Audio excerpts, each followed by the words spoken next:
ایک چڑیا سمندر کے کنارے بیٹھی ہوئی تھی اور اس کی آنکھوں سے پانی کی بجائے خون کے قطرے بہہ رہے تھے، اور کسی پوچھنے والے نے چڑیا سے پوچھا، چڑیا کیا معاملہ ہے، کیا ماجرا ہے، تمہاری آنکھوں سے خون کیوں بہہ رہا؟ اس چڑیا نے روتے ہوئے جواب دیا، اے انسان، میں شدت پیاس سے تڑپ رہی ہوں،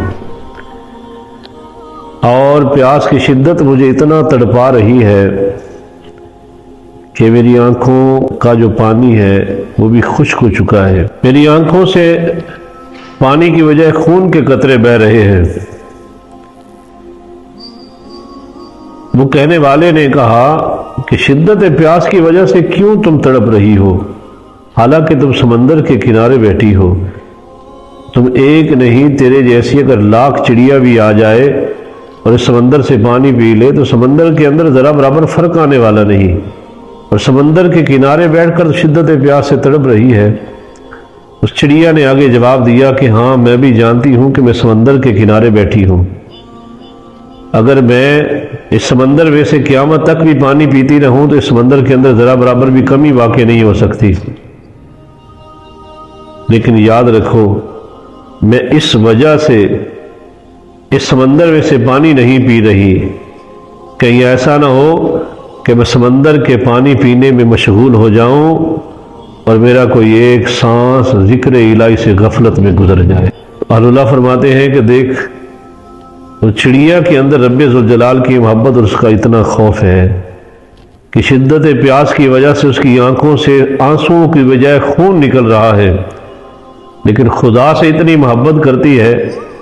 اور اپنے ہر ایک ایک سانس کی اتنی قدر کر رہی ہے، اور وہ کہہ رہی ہے کہ میں کہیں پانی پینے میں مشغول ہو گئی تو کہیں ایسا نہ ہو کہ میرا کوئی سانس یاد الہی سے غفلت میں گزر جائے، بس یہ خوف مجھے پانی کے قریب نہیں جانے دیتا۔ تو انسان، تیرا بھی ایک مالک ہے، تیرا بھی خالق ہے، تجھے بھی پیدا کرنے والی ذات موجود ہے، اور اس نے تجھے بھی اپنے ذکر، اپنی عبادت، اپنی معرفت کے لیے پیدا کیا ہے۔ اگر ایک چڑیا کے دل کے اندر محبت الہی اور عشق الہی اور ذکر الہی کا اتنا نور پیدا ہو سکتا ہے تو اشرف المخلوقات ہے، اور اس نور کا سب سے زیادہ حقدار بھی تو ہے، اور نور حقیقی کا اصل وارث بھی تو ہے۔ اس واسطے سے مولانا روم رحمۃ اللہ تعالی ارشاد فرماتے ہیں، لوٹ آ، لوٹ آ، لوٹ آ، گرچہ تو بت پرست بھی ہے، آگ پرست بھی ہے، جس چیز کی مرضی پوجا کرنے والا ہے،